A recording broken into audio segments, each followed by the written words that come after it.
I just want to mention that Something Came from Baltimore is a labor of love podcast, and I am such a music fan. I am happy to share these interviews with you. However, it's an independent podcast. There's just no revenue stream attached to this project at this time. Hopefully someday, but not today. And I'm reaching out to you, the listeners, to tip and to help support our efforts. It's Cash App and Venmos, and it's available under the name Thomas Gauker, Gouker.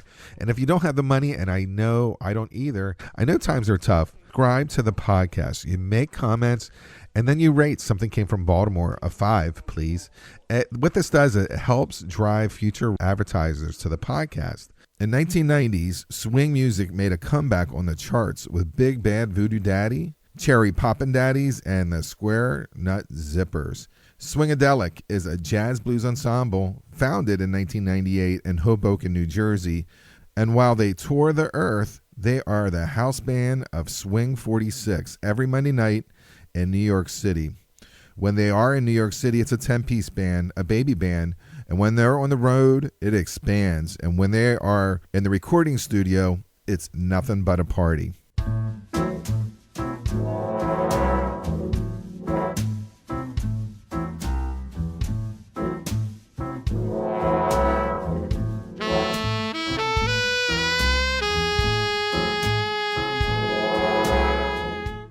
In 2012, the band recorded Toussaintville, a tribute to Allen Toussaniant, and in 2017, they turned their attention to the works of Johnny Mercer.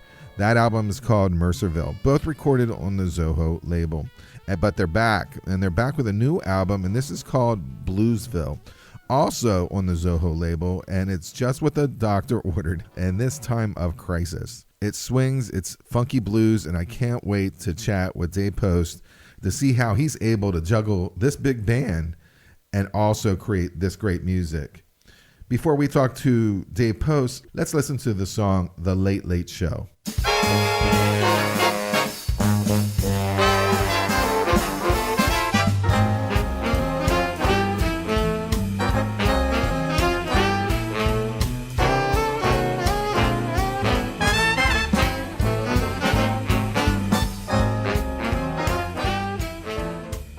Dave Post, welcome to Something Came from Baltimore. Hey, Tom, how are you? Good. I love your album. How are you doing with your pandemic? It's just crazy. A lot of musicians we know have been hospitalized. Many older ones have died. And, of course, all gigs have been canceled for the, balance of the year for me so far. So, hopefully things are improving, but we'll see how it goes. Yeah, it's weird. A lot of people forget that musicians really don't have health care. It's not something that they can afford. Yeah, it's tough. I mean, a lot of the younger guys don't worry about it as much.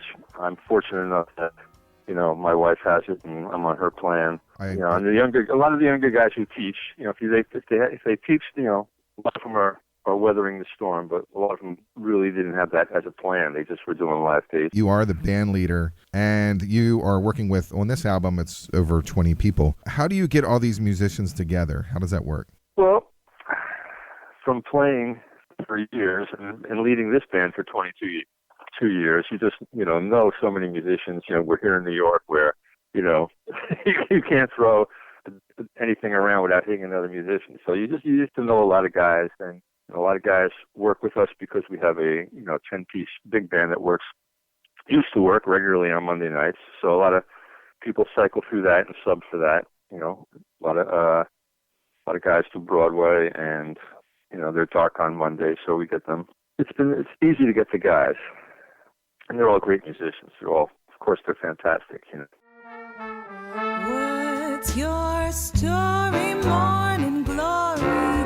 What makes you look so blue? The way that you've been acting, I don't know what to do, for I love you.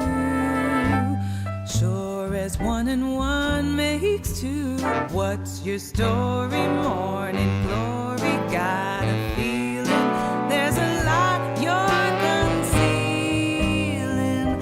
So won't you tell me that you love me too? Your two previous albums were Allen Toussaniant and Johnny Mercer. So that narrowed down your song selections of what your going to play, obviously. When you created Bluesville, it's pretty broad. It goes all over the spectrum. Are these songs that you're already playing on a regular basis at Swing 46, or how did you pick the 10 songs? Most of them are. There's 14 songs on the record, or 13. One we do twice, the Count Basie thing. A lot of those are in our standard repertoire, and it's stuff that we would play at dances or concerts or whatever. This came about because, we were doing the tribute thing, and I said, this time I want to do just a lot of tunes that we would normally do and tunes I've grown to love, so that's what we did. I'm going to pick out some tracks, and we'll just go, maybe you can talk about why you decide this song or how it reacts in the audience. First song is the Willie Dixon song, I Love the Life I Live. When I listened to it to prepare, it seems like the Mose Allison's version was one that you may have like kind of mirrored.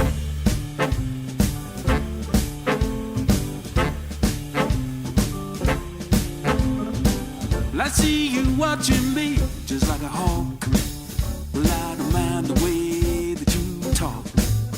If you touch me, something's gotta give. 'Cause I live the life I love, and I love the life I live. My diamond ring, and my money too. Tomorrow night it could belong to you. Women move me at their will. I live the life I love, and I love the life I live. I made. Okay, well, first, I'm a huge Mose Allison fan. I have been since I was a kid, 40 years ago. So, he's great. And, but in this case, the guy who sings it he was the original member with me in this band 22 years ago, along with the guitar player, Andy Riedel. And so, we all met playing in a New Orleans type of band here in New York. And we started this band, and so this was just always one of Neil's favorites to sing. One, because of Mose Allison, and two, because he's a British guy, and he also loved Georgie Fame's version of it, which is very jazzy. And so this we do, every time we have a dance, we do this tune. So it was just a natural to do this on the record. And by the way, Neil he also is a member of Southside Johnny and the Asbury Jukes, so he doesn't get a chance to sing in that band, but, with us, he does a lot. It's also, I love it because Bill Easley plays sax on it. And, Bill is quite a character. He played with George Benson and Isaac Hayes, and he played with Ruth Brown for many, many years. And, he plays with us when time permits, and he has a great solo on there. And also we enlisted the Hammond organ player, Kyle Kohler, for this record for a few tracks, and he's on there. So, to me, those guys really make that song come together. Yeah. Normally, big bands don't have Hammond B in it. It has a great mix to it. It adds a little more depth, I think. I think so too. Our first two CDs and portion of our third were all about the organ. One we had was called Organized, and everybody had a piano player, but I was so in love with Jimmy Smith and Jimmy McGriff at that time. I said, I want to do a band with an organ player. So that's what we did, and, needed it on this album, so we got a guy. Another song that I really enjoy is Mary Ann, and I did research. I listened to the original Ray Charles version. That was from 1956, and it's I guess I don't remember it. It was a #1 hit in the R&B charts. It is hot. It's a hot song. Maybe I was listening to a great cleaned up YouTube version of it, but it seems really progressive, and 1956 is the start of rock and roll, rock around the clock. This song is crazy good and very, I think, advanced for that time. Oh, Mary Ann, you look so fine. Oh, Mary Ann, you look so fine. Let me tell you, baby, I could love you all the time. What's your thoughts on that song? Yeah, I love this song. I always played it with the guitar player who's on there, a guy named Joe Taino, when I would do his gigs. He would play either it as Mary Ann or he had his own version that he would do. You know, years ago I had gotten the Atlantic Records box set of Ray Charles, and of course, you know, fell in love with all the album tracks on there that you never would normally hear on the radio. You know, Marianne being one, and it's a great tune for when we do dances. They want to do a cha-cha.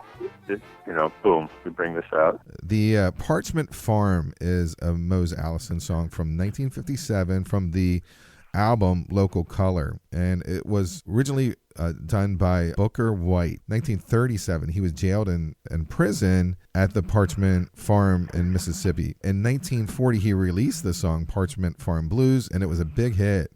And Mose Allison took the song, reworked it completely, and just called it Parchman Farm, which is more of like a protest song, but it's definitely funky. It feels like a rarity, but it's not. It's a big hit.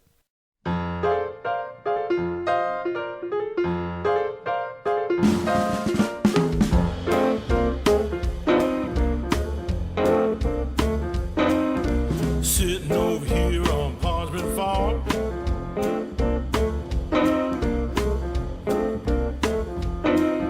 sitting over here on Parchman Farm.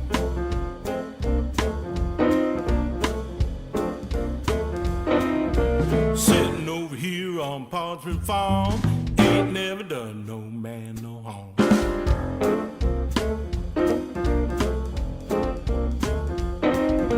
Putting that cotton in 11-foot sack. Parchman Farm was a huge hit. It, you know, the Who did it. You know, so that was a big thing when you were a kid. I mean, of course, it goes back to Mose Allison again. The Bucka White version, like you say, is completely different. Also, what's timely about this is that they had just closed Parchman Penitentiary, I think back in January or December of this year, after years of, you know, abuse of the inmates and bad conditions. And the song has become topical again. Here, you know, here we have Mitch Woods singing on it and playing piano. Mitch is a great boogie-woogie piano player who normally, you know, he travels the world and usually has a solo. And in different places, like, he'll put bands together. So, you know, I'm his New York guy. So, you know, whenever he would play around here, you know, I put my guys together for Mitch. So we have Mitch returning the favor here. And, you know, he's just a great boogie-woogie piano player. And, you know, I love his playfulness at the end of the tune. And, you know, it's just, again, a sort of a tribute to Mose Allison.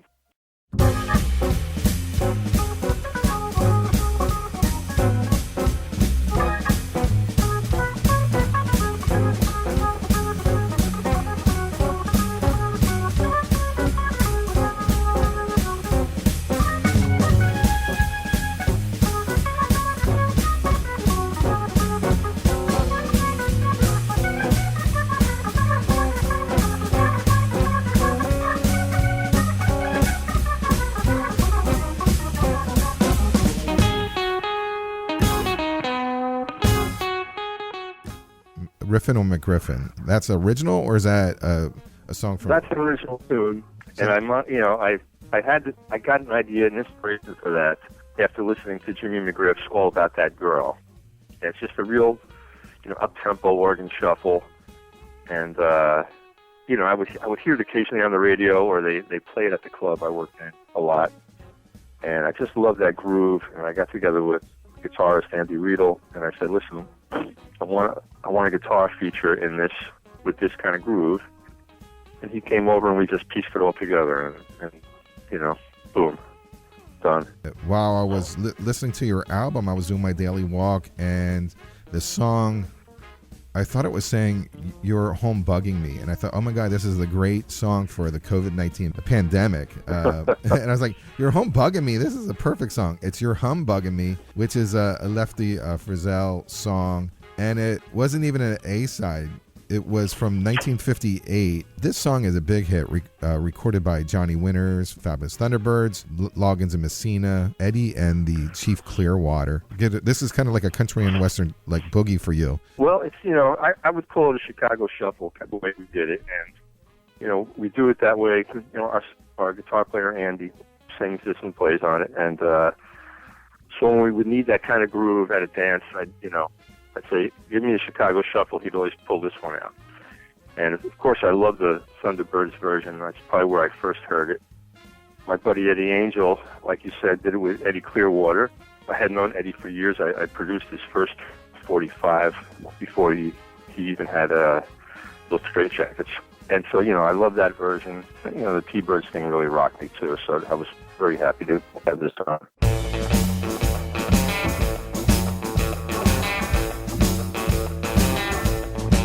When you say I ain't been around, the way I dress is a sin. Going further under the house, looking for eggs than you've ever been. You're humbugging me. You're humbugging me. I believe your story, but now you're humbugging me.